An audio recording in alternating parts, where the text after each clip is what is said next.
Welcome to BBB National Program's Beyond the Influence podcast, where we explore the world of influencer marketing and uncover the authentic stories behind your favorite celebrities and influencers. I'm your host, Tueré. Joining me today is Martin Bowier, Director of Influence and Talent Marketing at the National Football League, who is here to share his insights on the intersection of influencer marketing, sports, and entertainment. Let's get to it. Hey, Martin, how are you? I'm well. How are you? Good. So glad to have you on the show today. Thanks for having me. I appreciate it. And so you're the Director of Influence and Talent Marketing. Congratulations on that. Thank you. Thank you. So can you share a little bit about your background and how you got into that work? Yeah, for sure. So I like to say this is the life that chose me. I didn't really choose it. I always, from a young age, I wanted to be some part of like, I don't want to say a performer, but like I love entertainment. I love entertaining people. I love making people laugh and smile. And I just knew there was some element of performance I wanted to be a part of. I didn't really know what it was as a kid. I mean, obviously you see TV and film and movies and you think like, oh, I want to act. But that wasn't necessarily my thing. Fun fact, my mom wanted me to come to LA and pursue acting, go to acting school. And it was like a Marla Gibbs acting school when like 227 was hot. And I was just like, nah. I was like, I didn't really want to pursue it. And like, many years later, I ran into her, Marla Gibbs, and I told her that story. She's like, you should have done it. It's not. I was like, so that was my like little bits of fame stuff. But no, I love just like entertaining. And like in college, I would host talent shows and Miss Black and Gold pageants for the fraternity I'm in. And then which fraternity? Alpha Phi Alpha Fraternity Incorporated. Oh, come on. Okay, love. I knew it was something. Yeah. So yeah, I mean that was what I did, but. From hosting talent shows, like the real fun part of it for me was like finding talent. So we would go to college campuses. This is back in the day. For those who are, old school, you remember passing out flyers. We would be on campus passing out flyers, come to our talent show. But we would go to different college campuses. So I went to school in Akron, Ohio, but we would be in Cleveland, which is like 25 minutes, 30-minute drive out, and Kent State, and like all the local colleges, like trying to find talent. So along with passing out flyers, like we would go to like other schools' talent shows and like trying to find the best act. So we wanted to put on the best show, to let the Kappas know we had the best event, And yeah, I just like, would help audition people and like look for people who were really cool. And I met some really amazing people. And I was like, I like the talent aspect of it. So I kind of always knew there was something more to it. So I didn't know what it was at the time. Again, it's still like getting glimpses of what I would eventually be doing. So I started doing that. And then after college, a friend of mine made it to the NBA. Oh, nice. And LeBron? Yeah, actually, yeah. Okay. Yeah. So LeBron made it to the league, and one of my childhood friends who I went to high school with too, I'm a little older than LeBron, but my high school friend, Maverick Carter, who's his manager, was like, hey, we're starting this marketing agency, Cool. We're smart, you went to college, because like their thing was like none of them had like formal like training education. Like they just went the straight business route. Like Mav interned at Nike. He was like, you went to law school, you went to grad school, like, you should come work for our company. We're starting this marketing agency. And I was like, dope. He had just got rid of his agent, so it was like his friends, like the infamous story about his friends running his business. So I was friends with Rich Paul. Yeah, yeah, exactly. Rich went to Akron for a little bit. We used to be like playing open gym together. And so I saw the very beginning stages of that. And I was like, yeah, this is really cool. So I went to work for LRMR, which it was called, and it was an amazing opportunity, like eye-opening, right? I got to see like all their business partners, like Nike and so many, Coca-Cola and like so many other sponsors. We did a marketing summit in Akron, Ohio, which was crazy because we brought some of the biggest brands to like small little Akron. And it was dope. And from that, I was like, I want to be a part of like the business side of entertainment. Like I love the performance side and discovering talent, but I know that there's a machine behind this too. So as I met them, I went to work at a job at an agency called CIA, which I didn't know anything about at the time because, again, just big agency. Yeah, I was like, the CIA? I was like, what kind of background check I need for this? So I went to work at CIA. I took a leap of faith, right? Because, I'm with like the big, at the time, like soon to become one of the biggest stars in athletes in the world. and they're starting a company, but I was like, I want to go and learn the business side because we were doing it, which I was grateful for. I was coming from a student mentality of like, learn more, and I had the opportunity to do it, and I was like, well, I want to go learn more. So who knows if I made the right decision? No, I did. But I went to CA and learned everything about TV, film, music, packaging, putting talent in shows and movies and films. And like the birth of unscripted TV as we know it today didn't exist. So I got to be a part of all that. And I was like, wow, this is like the business. And it's funny to see now, like it was a wild kind of leap. But now the work that LeBron and them are doing with the TV and film production, and I worked at an agency, and I wanted to work in sports. So Rich having a sports Agency, business, yeah. Like all of that is like Full I had the circle. vision, like that was what so I applaud them for seeing it through, and that was kind of like what I had in mind too. So that kind of got me started in the business, and then full circle, like had a lot of jobs, like kind of in entertainment, whether it was TV, film, music management, managing artists for a couple years, to working at TV networks, and then finding a job in sports, and kind of led me to where I am now. Sorry, that's my whole life story. Yeah, no, I love it. It's an amazing story, and I think it's really inspirational to anybody listening. I think that, it's a true testament to how the world will like conspire in your favor and lead you to where you belong. Absolutely. So with all the jobs that you've had and talent that you've worked with, do you have like a favorite like client that you've worked with, or is there a favorite artist or Like influencer? asking your favorite kid. No, I mean, but we all have one. No, I'm just playing. No. I think, and I know this is like a cop-out answer, but I think they're all in various respects are special, and they serve their purpose at that time as like my favorite, right? Like I mean, I'm grateful for artists who helped launch. I mean, LeBron. I mean, I could say he helped launch my career. He's a favorite person I work with because at the time where I needed to learn the business and get thrown into it, like he gave me that opportunity. After I left LeBron, I worked at the agency for a couple years. I went to work in music, and a guy named Troy Carter took me under his wing, and he had Lady Gaga, and he brought in Nicki Minaj, and Nicki was at the beginning of her career, so I got to work with her, and like I could say that was my favorite because she got me like into the music business and touring, and people were calling me and like, hey, we need this, we need that, and I was overwhelmed and excited, and it was fun, and I got to tour and do all the amazing things and leave the country, and like that was like a pivotal moment in my career. So I have to be forever indebted and grateful for her.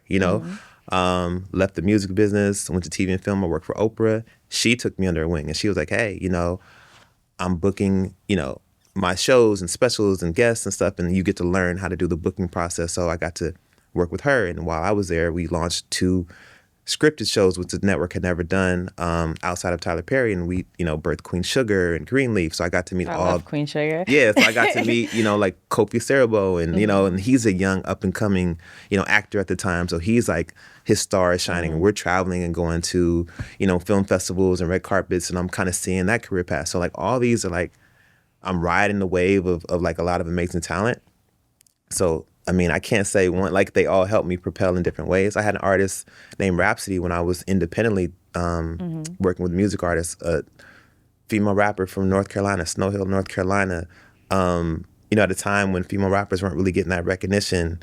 And, I ended up helping get her signed to Rock Nation, which she's still signed to this day. And that was a huge accomplishment for me, right? Because I'm like, yo, I got to, send this, and Jay listened to this, and he signed her like off of my recommendation. So that was a pivotal moment in my career. So I can't say that anyone is over anything. I had, some artists who never, made it huge mainstream success, but like for where they were in their career and what I got to learn by helping, them navigate their career and their business helped me in a way that I'll be forever grateful for, So the smallest ones, to the biggest ones are all the same to me. They're all my favorites. Okay. Yeah. And of the industries, and I know you're going to say this again, but of the industries, I mean, because you've been in sports, entertainment, music, like which one resonates with you the most?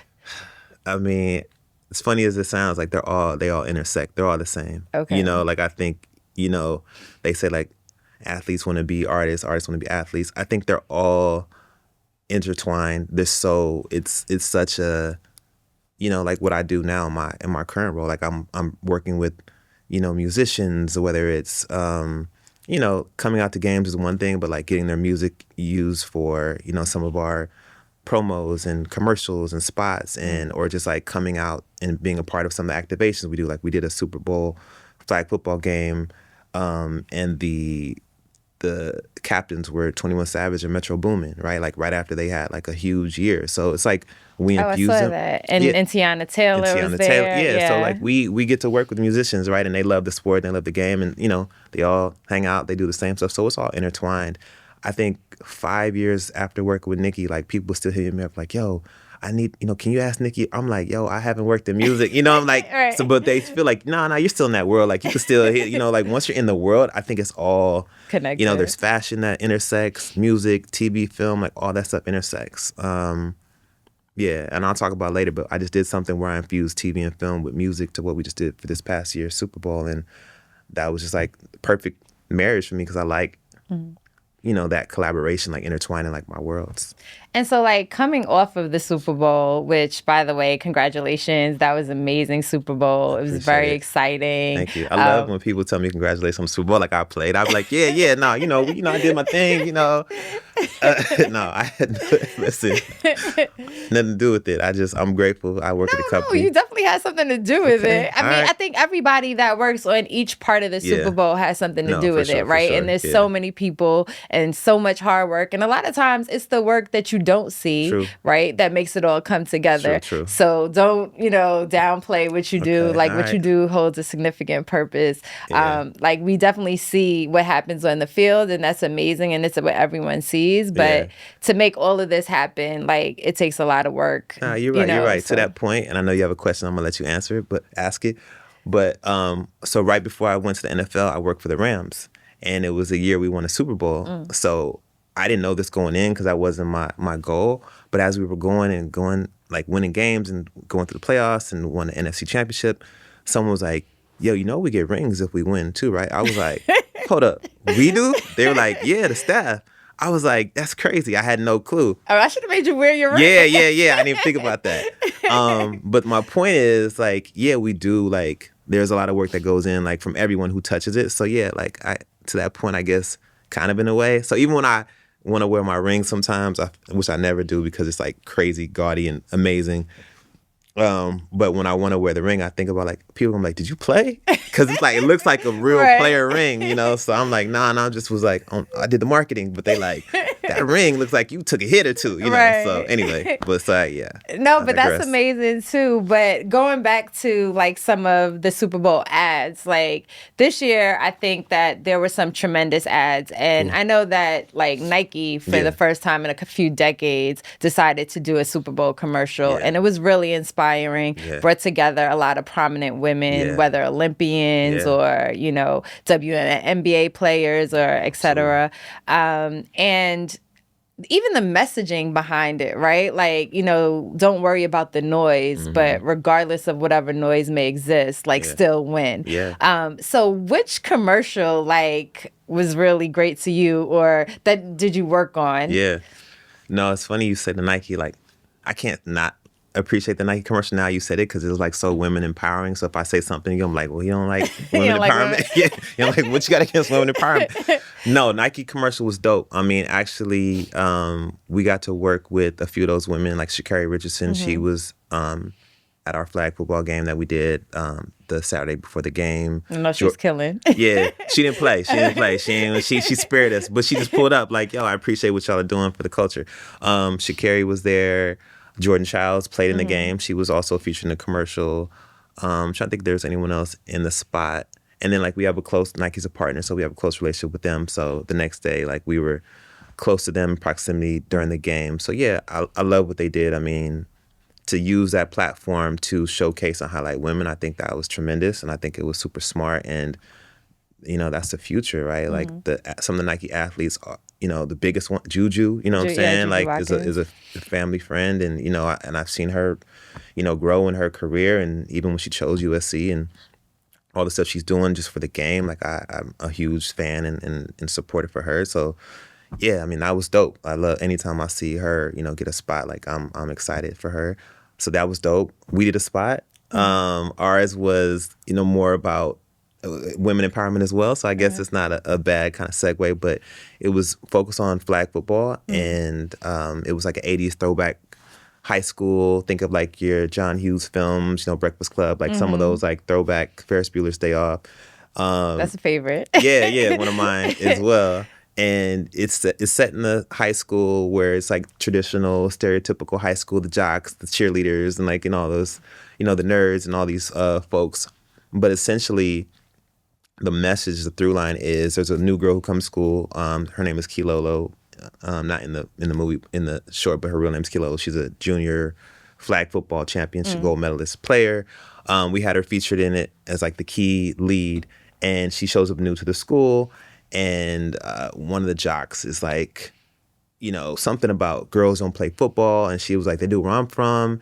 And, she's like, let's take it to the field. So then they go out to the field and they have cameos from different NFL players, like Myles Garrett, and a few others. Pat McAfee has like a role as like the school principal. Justin Jefferson is in it. So it's like a really cool way to like give our players some shine and then like show the growth of the sport.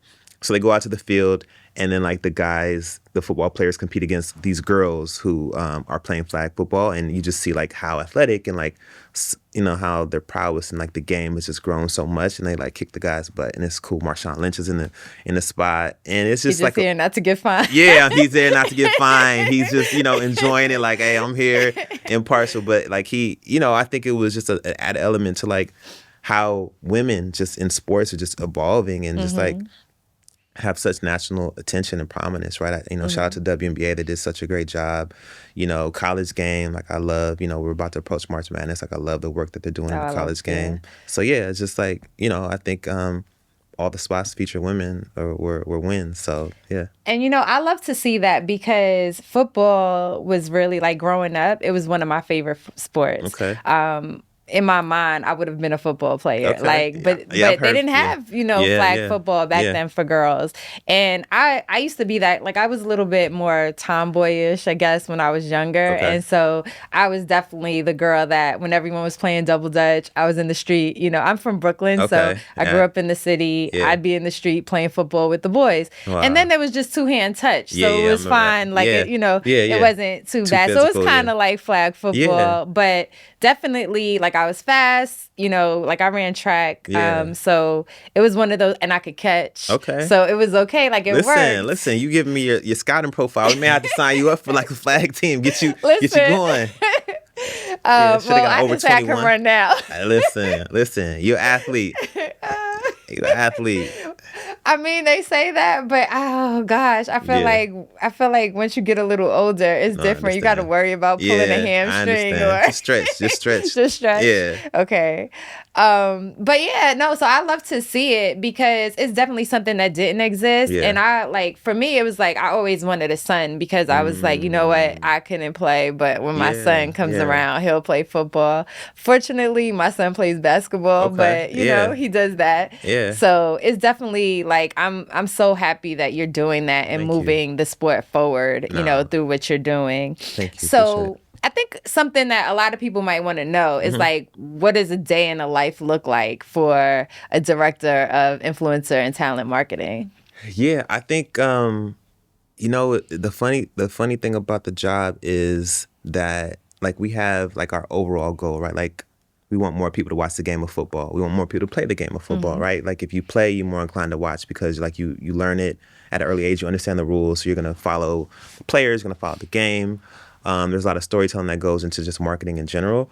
But the cool thing about my job is that we get to like dream it up. I think that's what makes it so fascinating because it's like there's no set way to do it. It's like, the goal is get more eyeballs on the game.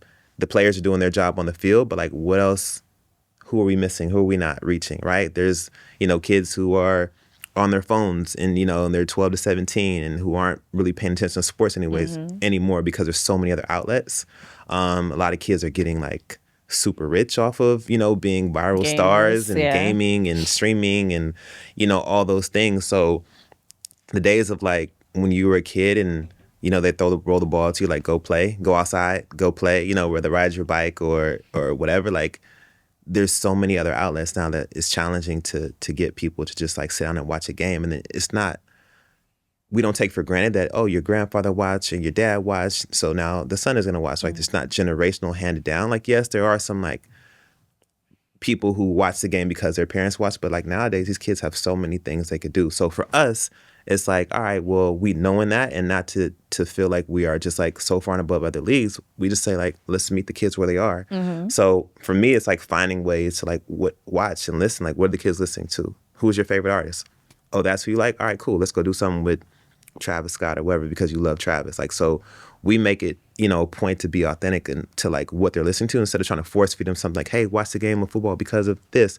We don't try to bring you into our world. We try to go into their world. So I get to have the fun job of transversely like not being so like, oh, football. I'm more like, what's the culture? Like, what are you listening to? What's trending? What is, what concerts are you going to this summer? Like, who are the hottest artists? Who's peaking? Is it Chappelle Ronan? Is it Olivia Rodrigo? Like, what festivals, make sense? Are you doing Summer Smash in Chicago with Cole Bennett?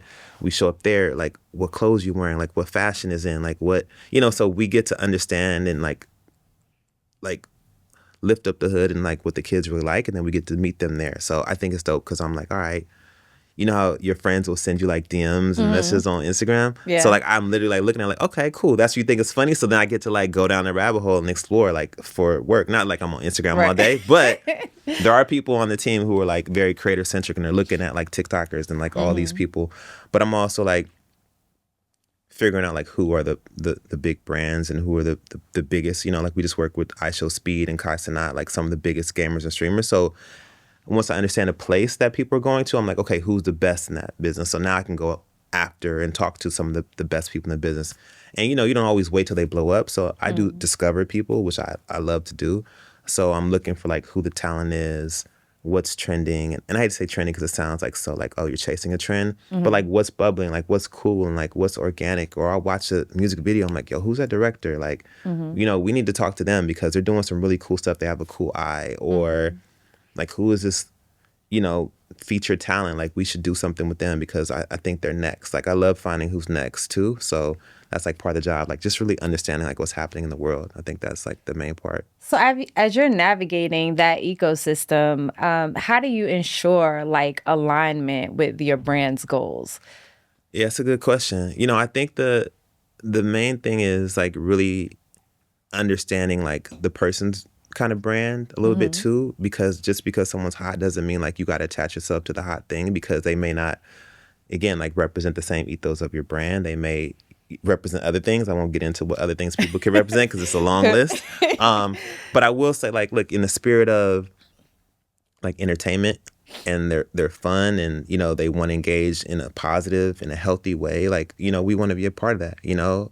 Obviously there's people who toe the line and they do things that may not, but I think if it's all in the spirit of like I want to bring people into my world and I want to show them a lifestyle, or I want to have fun and do things like that's what we're all about. Because at the end of the day, like we just want to have engagement, entertainment, but I don't think it's really like we're chasing. We're not thirsty because we do sit at a right, you have a great brand. A pretty good, yeah we sit at a pretty good position in the marketplace, so we're not like we need to chase anyone. So it's like, hey, we like what you're doing. Hopefully you understand like the power of our influence too, being the league.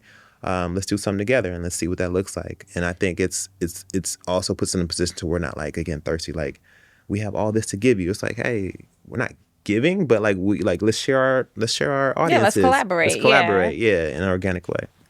And so what role in doing that, like what role do you believe that influencers and talent should play in a brand's overall marketing? That's a good question. I think what influencers can do best is, or what they do already do best, not what they can do, what they do best is like they know their audiences, right?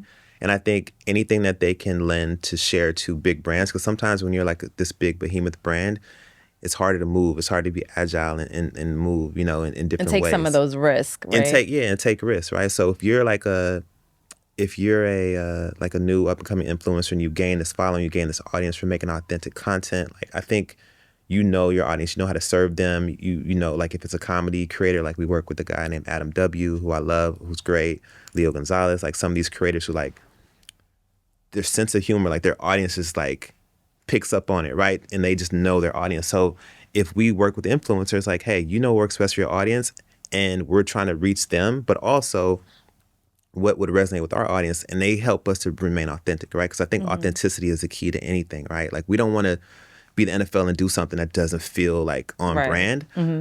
So when we work with influencers, like, hey, what can we organically do? And they'll tell us like, hey, don't do that, because that's just like, don't chase that. Don't just do something that's silly and like gimmicky. Like, this is how you remain true and integral to your brand, and like, let's do this together. So I think that's the best bit of advice. No matter if they have 5 million followers or 50 million followers, I think they understand enough to like what's authentic and true, because that's important no matter who you are, you know?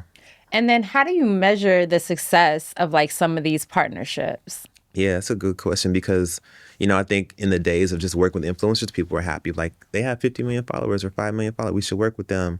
And that's it. Like, they come and they came to our game, and that's going to automatically lead to, you know, something. I don't know what people hope for, but for us, like, we're very keen on like the metrics, right? Like impressions, engagement, you know, and oftentimes like the earned media value that comes from it. So we track, you know, we work with like a lot of tracking sources. I can name a few, but like the ones, the key thing is helping the influencers understand, like, hey, when you're working with the NFL, like, again, it's about authentic, you know, partnership, and, you know, just be transparent that you are working with NFL, like hashtag partner, NFL. But a lot of times it's not even paid opportunities, right, that we're giving our talent, right? It's just like, hey, come engage with us in our audience, because we have another massive audience, another opportunity for you to gain a new fan base. And so they understand like the value exchange in that. So that's normally how we work. But again, like, we are tracking like the posts, right? If they post, you know, we used to hashtag a lot, you know, sometimes that may or might not work, but like, they're very transparent. They'll say NFL partner, but for the most part, it's really just like, if they do come to a game, if they do post something, they're in activation. Like, we have a list of the people who are, like, we did a celebrity game, like, weeks before the game, like, we already had a list, like, from this time to this time, let's track any kind of post engagements, audience reactions that happen from this, so we could track them, you know, those impressions, and then pull that together, and we get like the earned media value from that. So that's like real tangible results from that. And can you share any recent campaigns or initiatives that you're particularly proud of? It's like, again, choosing my kid. I mean, just give me one of the. I'm proud of everything. Oh, okay. I'll use this one because I alluded to it earlier. But so for Super Bowl this year, every year for halftime, there's an interview that happens with the halftime artist. NFL Network will get one, the broadcast partner will get one, and whoever is hosting the halftime will get one. In this case, it's Apple. So for this year, we had an opportunity to do an interview, but we didn't know how we were going to do it. And we had Kendrick, obviously. And I was like, yo, we should do something different. Let's shake it up. Let's not just do like a standard like interview. And I had reached out to Timothée Chalamet, going back to like my day-to-day, right? Like, I saw Timothée Chalamet. It's this big actor. He's blown up. He's doing the Bob Dylan movie, Complete Unknown. And he had, on a press tour, he went on College Game Day, and he was like getting super hype about like the stats, the football, and like, he's an actor, so people were like tripping, like, wow, Timothée Chalamet is like a huge football fan. So I reached out to his team, like, oh, we got to do something together. Like, I see his love for football. And they were like, yeah, you know, he was just having fun, and that's just, you know, something he wants to do. But, you know, I was like, is there anything else we could do together, like big? And they were like, you know, he does like Kendrick. I was like, that's it. Like, we should get him and Kendrick together to do like a talk back interview for our special interview that we get.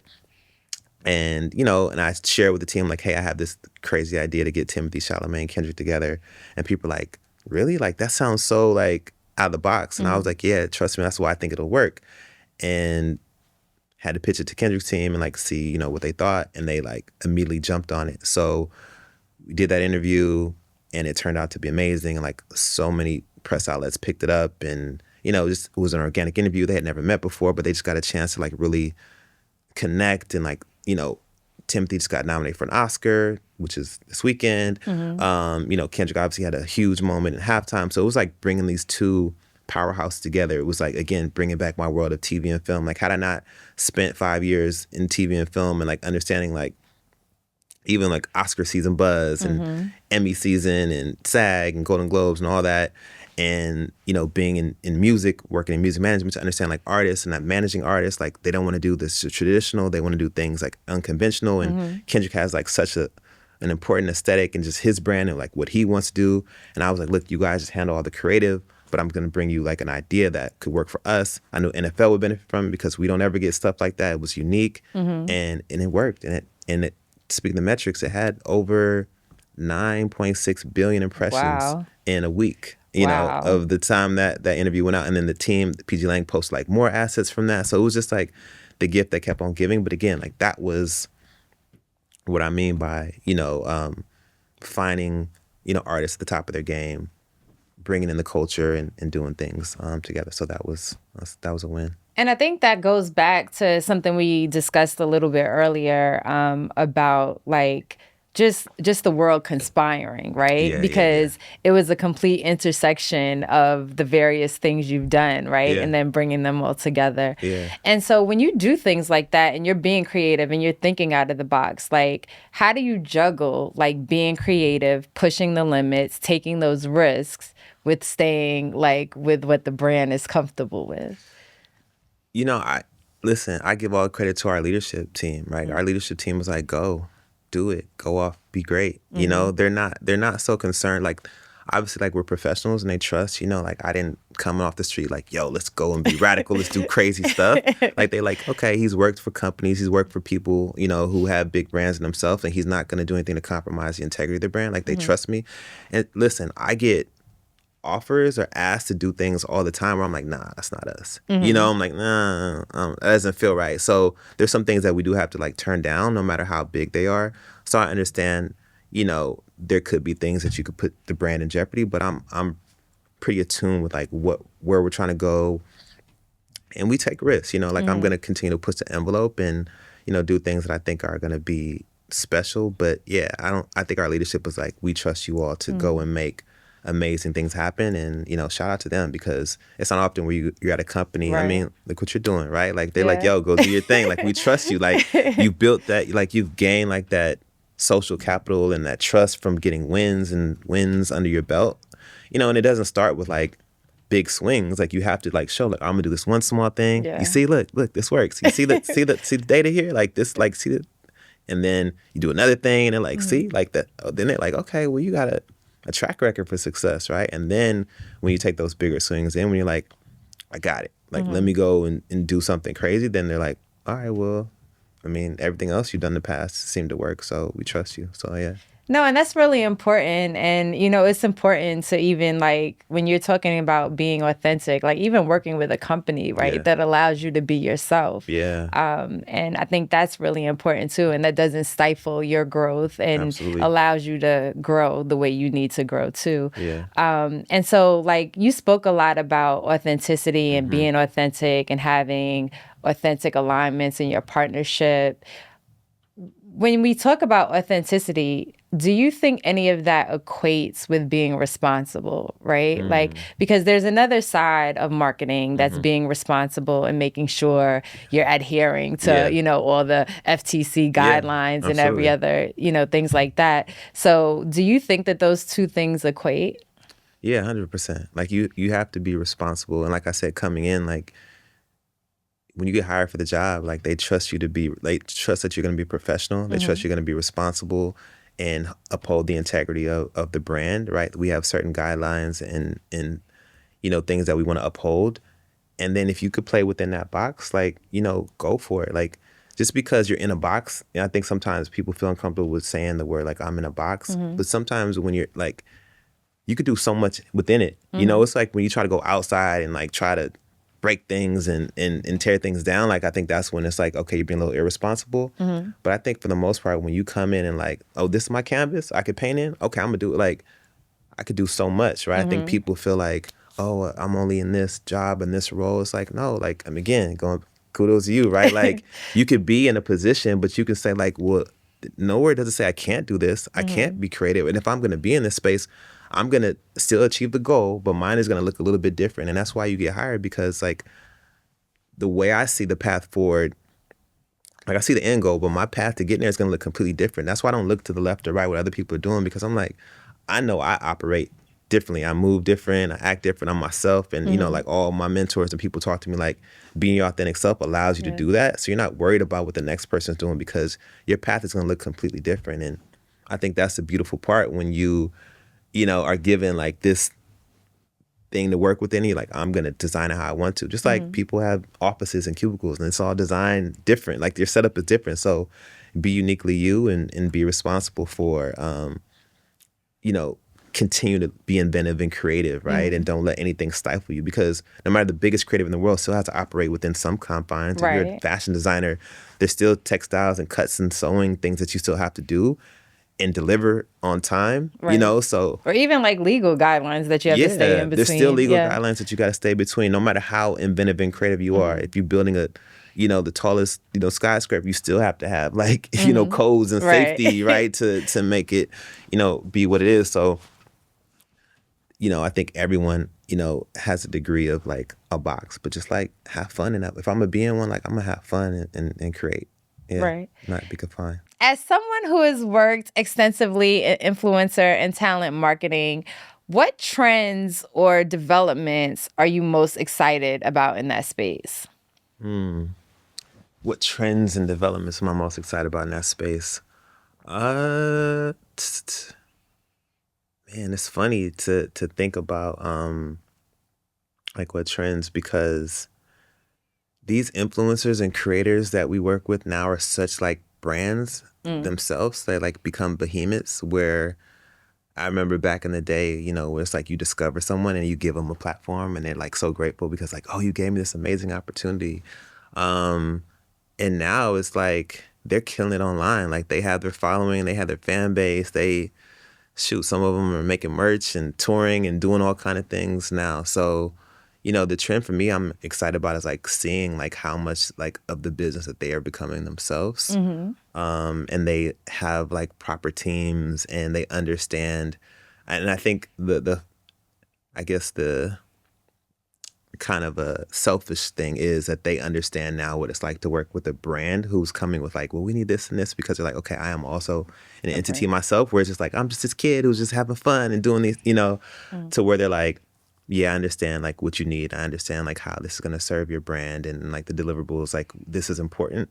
But I going back to like them, I love seeing like how it's been able to grow. Like we work with this creator named Destroying, who was like just a kid doing videos online, like where it was like 1v1, where it was like receiver versus DB, and like the way he like kind of elevated his brand and like continues to grow like millions and millions of subscribers online, and and seeing them become like local celebrities or like even bigger, like people recognize them everywhere they go. And like see him build a team, like I have an agent now and I'm with, I'm rep by this company. And, it's just so cool to see how it's like trending in their favor to like become their own brand. Their own, yeah. Like it's really succinct and I dig it. And I appreciate the fact that they're not, and not to say like any brands take advantage of influence, but it's good to see that they see themselves in such a way to where it's like we're partners. And and that goes back to like my days of working with LeBron. Like one of the first things when he was building his brand and growing and working with partners, and when we had a summit in Akron, it was about being a partner and being a collaborator and, not just being an endorser, right? Because I think the days are old when people are like hawking, well, I shouldn't say old, because some people still hawk products and that's their own business, and, get your check and I'm not mad at you. Get the bag. Like, hey, listen, hawk a product. Like, it's easy. Just like show it, but, I think it's cool when you see these brands who are, or these people, individuals who are, looking at you like, how does this benefit me in a way to where it also benefits you? And I'm not just here to just hold up a sign or hold up this and say I'm a that. And and it just feels authentic. And then, I also love how we can see ourselves show up organically in their content, right? Well, they'll just mention us like, after our flag football game, Drewski, who was like a kind of like a referee in our game, like a fun referee, went on the Breakfast Club and talked about, he's like, man, I had so much fun at the NFL flag football game, and not to knock another league that was doing something similar pretty right after it. But he was like, yo, like they, and the league, NFL got it right. You know what I'm saying? They had the culture, they had the people show up. I felt like a part of, so it's just like, we didn't ask him to talk about us and like Right. keep talking about the event afterwards, but But it was authentic. it was authentic. Yeah. And I think that's what's cool when you show up in their worlds. And that's what and that's the trend I love to see, where it doesn't feel like icky, right? It doesn't feel like they came out forced. They had to do this. They showed up, for the check, for the bag. Where it's like, no, this is what I would have done. I'm doing it with my friends. I had a good time, and I'm going to talk about it subsequently. And I think that's what I love to see. That's when you did it right. When it's just like it keeps on giving. Like, don't you love that feeling? Like, I mean, as a creative, I think that there's no better feeling than when you put something together and like people really appreciate it. Yeah, I know people say like a true artist probably doesn't care because it's like, I just like to make art and I don't care about it. But like in this world, and you're marketing, and like it's a job at the end of the day, and you can point to it, and it's storytelling, and you're engaging. Like, yeah, it's dope. When you have those blue sky days, like one of my former bosses used to be like, you guys just have blue sky days where you get to just think of things and and what you could do. And then it's fun to say like, yo, this was just an idea I conceptualized. And now, again, not to give the false impression like you could just go to your job. Anybody can go to their job tomorrow. I'm like, yo, this is what we doing. Like it takes time, and like we put in work, and I think unfortunately, like people see the fun stuff you get to do, and be like, yo, that was cool. I want to do that. And I think it's like, no, but there's a lot of blood, sweat, and tears, and thankless times when you didn't get the accolades, you didn't get anyone saying like, good job, or I like this idea, or they shot down your good idea 10 times. And do you have the resolve to keep swinging and keep pushing when people are saying no, to then they keep saying no, and then you either leave that company or another opportunity happens when you get to keep going and keep pitching. And then to like that one time you do get a break, and then people are like, yo, that looks so fun. And how did you do that? Like, I want to do that. And it's like, you don't know like how many times like I had to keep going to even be able to keep. But I will say there's something to like refining of your ideas, right? Because everyone has ideas. You know what I'm saying? You could walk down the street and ask someone, what cool shit happened. And they were like, yeah, you should do this. But like the more you understand the business side of it, it's like, oh, well, we have to consider this too. And not like in a boxy way like we talked about before, but I mean more so like understand all the pieces, right? Like I understand how our, we talked about social impressions and engagement. I understand like how that drives impressions and engagements. And I understand how the business team or the sponsorship team works and how that adds value to the sponsor and our partner. And now understanding how like, different departments are going to benefit from it. Like, I think that's like the business side of a way of thinking of where I'm just doing something cool, right? Because I think people think you just do cool, fun stuff. I'm like, no, but like I checked a lot of boxes to do something cool. Right. And then eventually it becomes organic where like, yep, this is serving that person, that person, that person. People come to you like, hey, this adds so much value to me. Thank you. So that's for me is like, yes, the outward like win and, this went viral or so many people talking about it, but the collective win internally in the company where everyone is like,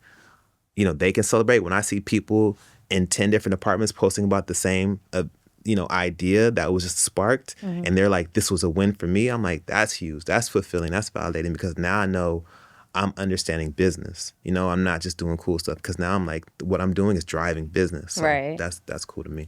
And so, it's funny because like I'm also a creative. And so I think that like you said, I think each part of my life has contributed to different aspects of my creativity. And it's like really beautiful when they all come together, right? Like I've worked in production, I've been a lawyer, I've been in marketing, like I've been, in these, like I do event marketing, I've done event production. And then when they all come together in one thing, it's kind of like a really beautiful thing. But I feel like the craziest thing is like I still get nervous before every single thing that I do. And I'm like, is this so do you still get nervous? Listen, if you don't get nervous before your thing, then you didn't dream big enough. If you get to the point, listen, I know there's gonna be times where you're like, I could do this, people, I could do it in my sleep. Like there's times when you become a master, right? There's mastery of certain skills where you're like, I know how to do this. Like I get it.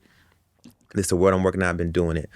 But the nerves come in when you know that you've pushed yourself even more to do something, right? It's not like maybe it's like, are people going to show up? Like, you get those jitters sometimes too. But the thing is, like, if you're taking a swing that's still like a bigger swing than you took last time, then you're going to feel nervous. Like, this is bigger. This is different, right? And I think when you don't get nervous is when you should get nervous, right? I know that sounds crazy, right?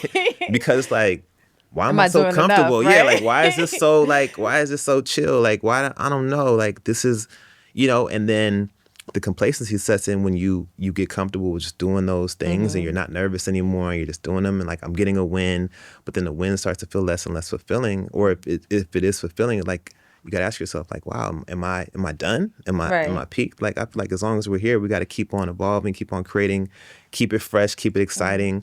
But yeah, the nerves are listen, when I pitched, again, Timothy Chalamet and Kendrick, like, I got people, who flat out was like, nah, what? That doesn't even make sense. I was like, okay. It's like, I think it's going to work. Yeah, I was right? like, but, then you stop, you pause for a second, you like, am I tripping? Like, am I off base here? And then you're like, no, because one, that's not the first time I heard a no. Two, is because, no, I trust me because I've done this and this is dope. Can I say I've done it before and like point to it and say, like, I have track record? Yeah, I could say that. But I can also say, you know what? Yeah, this is crazy. This is unconventional. This has never been done before. And we have to pitch to a team who may say no. And I remember, getting someone from his team I ran into, they were like, yo, this is like, you got something to prove. Like, we don't never say yes to like outside anything. Right. And I was like, they're like, no, seriously. And I was like, hey, like, you got to keep swinging. You got to, because for what? Like, the moment you stop, you take your foot off the gas, and it's just like, who wants to be in cruise control for the rest of their life? Like, yeah, I understand being comfortable, but like, even if you're comfortable, like, you still want to, screenwriters and people, like, you still want to do stuff that's like pushing you and make you feel fulfilled. I mean, I don't know. That's just me, maybe. No. I feel the exact same way. So what advice would you give like an up and coming influencer that like wants to work with a major brand? Yeah, I have two answers to that. So one, for up and coming influencer, know your audience. No, kind of like serve them and like and speak to them. Like, there's people right now, like, I have eye on, who I think are really dope, and they're just creating. They probably have no idea I'm like watching their content and like following and sharing it with my friends, like getting like temperature reads. Like, what do you think of this kid? Keep doing what you're doing. Be authentic. Keep serving your audience in a natural, organic way. Because when I come to you and when you speak to us, you're gonna be able to speak. Like you're an expert in that space, right? Like, look, my audience, they like this. I know when to post on this day because this is when I'm gonna get the most traffic. I know at this time. Like, if you understand your influence that you have and breaking it down to like on a business sense, like that's when you win. It's not just like I'm doing, because like no one trusts or no one is gonna take a shot on just like arbitrary success, right? Lightning in a bottle stuff. People are like, can you do this again? Like, can you repeat? Like, do you understand how you got that success? Yep. Like, I understand you had a viral video, but like, that's like here, they go, on tomorrow stuff. But like, if you master like your audience and knowing like how to engage and like have a sense of humor or a type of content that's really working, engaging, appealing, then that's when I want to do business, because there's hot people all the time that come and go. But like, if you know how to really succinctly package it and give it to me, like, that's what I would say. I would say for people, my second part of the answer is people on my side or people who aspire to be like in my seat. Like, I think the key thing is like really going after people who you love, right? Like, what makes you have emotion, right? Whether it's like laugh, cry, tear, joy, whatever. Because ultimately, those are people you're going to have to go to bat for and pitch, and you're going to have to sell through. And then the ideas are just going to come because you're like, no, you don't get it. Like, this person is like, makes me cry from laughter, or my friends, we cry, we laugh, or I can go down a rabbit hole and watch 30 of their videos, when I'm supposed to be doing so many other things. Like, so just find the people who you really believe in and then bet on those folks. And then don't wait until they're huge, right? If they're Gotta get in early. Yeah, get in early because it's just silly when people only like, oh, well, they only have this. Yeah, they only have this many followers, or they just have this. And it's like, yeah, but what can you do together? But the thing is about that is you really have to be a visionary, right? Like you have to be, and I don't think everyone is a visionary, No, right? no, Like no, some no. people, You don't. they Everyone don't just have to be float a on the visionary. trend, Yeah, and they can spot the trend and yeah, ride the yeah, trend. for sure. But to do what you're saying really takes someone being a visionary and being able to see where things are going in the future. And I think that's a specific talent, right? Yeah. So I think that that's something that people really have to have innately to be able to see where things are going, how things could develop, how to hit those little angles that are being missed, Yeah. right? Yeah, I think it goes from like being a worker and into being like I don't Yeah. want to say There's boss, different people. yeah, Yeah. but like there are people who just, like you said, your job is just like, oh, this is a trend, I'm gonna work this thing that I'm being given, and there's nothing knock on it. You need those people who are like, yo, mind this thing that's dope. But then there's other people, again, like the more I understand the business and like understand like this is a, we have to like drive this, and this, and marketing has to be, PR has to be happy. Like all these people are gonna like benefit from it. You start looking at people in a different sense of like, oh, this is like why I'm mining and trying to find that next big thing. Like right now, I'm looking for the next Kai Cenat, the next Right. I Show Speed. I'm looking for All-Star Game, who's going to be the captain of our next celebrity flag football game, right? We work with Mr. Beast, we work with the biggest things, but who's next, right? If I Right. only work with those people, and some people could do that, just keep riding that wave, you need those workers, right? But then you also need, like you said, those innovators who are, 10 steps ahead, right? Yeah. Like all my successful friends, when I reach out to them, like, yo, congratulations on this I saw in the trades, and they just like, bro, that was so, 6 months, they're like, I'm already, Right. I'm doing, you just hearing about the success. And then again, and it took me a while to realize that. I'm like, oh, that's amazing. That's fantastic. But like, you're already on to the next thing. And I'm thinking about, international games in Australia that we have in 26 and 27. And I'm trying to think about what creators are from New Zealand. And, like you have to be thinking that far ahead. Right. And even like you said, like I think that's also an important piece that we now live in a more global society, Yeah. right? So it's not just limited to what's in the Yeah. United States. It's Absolutely. like, are you touching all those other global markets too? Yeah, and what they're watching and what they're and who they're interested in, like what fashion and what creators and what artists, what music they're listening to, and and I find a lot of artists who are in the U.S. but they have like ties to like different countries and they have origins, and like let's work with them and like let's dive deeper into that. So I think all that stuff is fascinating, but again, that takes you out of just like the day to day of like, oh, this person is hot and they're trending, I'm gonna ride this wave with this trend because like I'm already trying to find the next wave, if that makes sense. So, Right. yeah.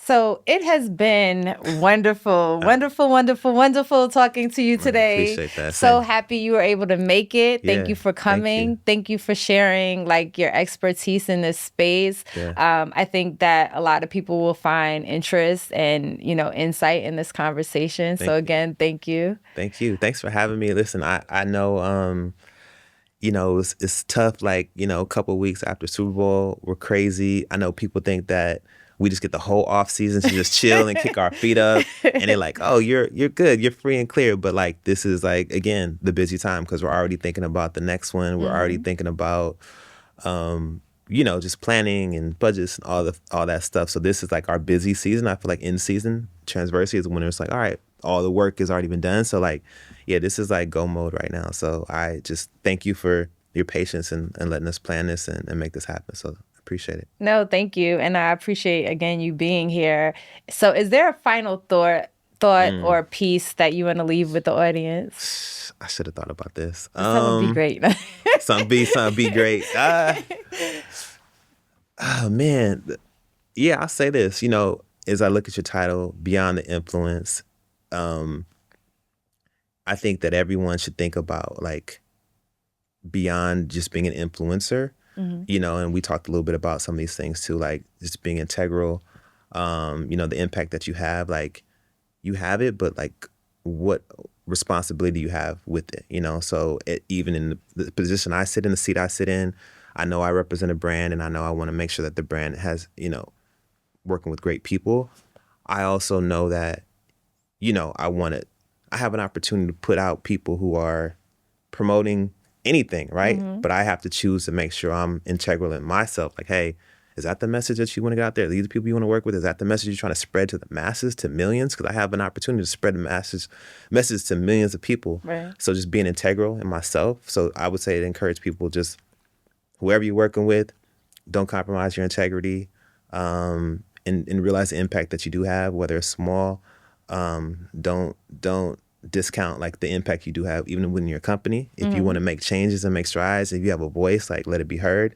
So think about your impact. So just integrity, influence, and impact are like the three words that I kind of live by, and it's all like kind of intersect. So keep those things top of mind in all the work that you do. So hopefully that resonates. No, it does. It definitely does. And I think it resonates exactly with what we stand for, right? Like truth and transparency in the advertising space, and just, being truthful in your messaging and having integrity in your brand and your product. So definitely aligns with what we're doing here. So thank you again. Of course. Thank you. Thanks for having me. And that's a wrap on today's episode of Beyond the Influence. Thanks for joining the conversation as we explore the world of influencer marketing. Until next time, stay authentic and keep it real.